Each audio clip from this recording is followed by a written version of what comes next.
Sur chaque étape du Tour de France, 2,5 tonnes de bonbons sont distribués par la marque Haribo, comme vendredi entre Le Mans et Châteauroux ou samedi entre Aigurande et Superbès. Une présence depuis 13 ans dans la caravane publicitaire.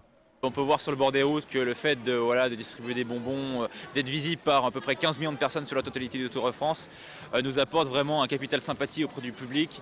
Et c'est vraiment là-dessus qu'on gagne beaucoup par rapport à nos concurrents. Haribo compte 6 véhicules parmi les 200 de la caravane. Chaque matin, les hôtesses montent à bord. Et voilà, c'est parti pour la distribution des sachets de bonbons.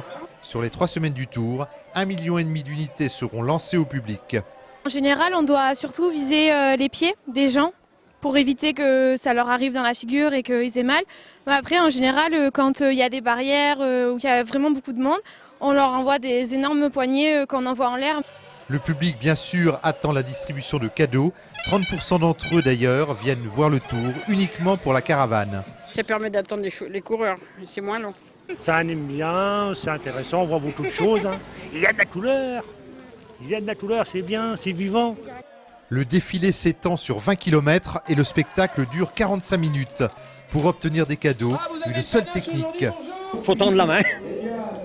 D'autres tentent de se faire remarquer et l'on se déchaîne souvent pour un petit cadeau. Il faut sauter et puis on n'y arrive pas quand on est petit. Un public pas toujours aussi discipliné, le métier de chauffeur est donc souvent difficile. Il faut être très attentif parce qu'il y a... Le Tour de France est une fête, les gens qui sont au bord de la route, pour eux ce sont les vacances. Et le Tour de France, il y a une petite partie d'inconscience où par moment ils ne réalisent pas que le véhicule qui arrive, ça reste quand même un véhicule qui arrive à une certaine allure, 50 km/h, ça peut être dangereux. Un public de tout âge furieux lors du passage du col de la Croix-Saint-Robert.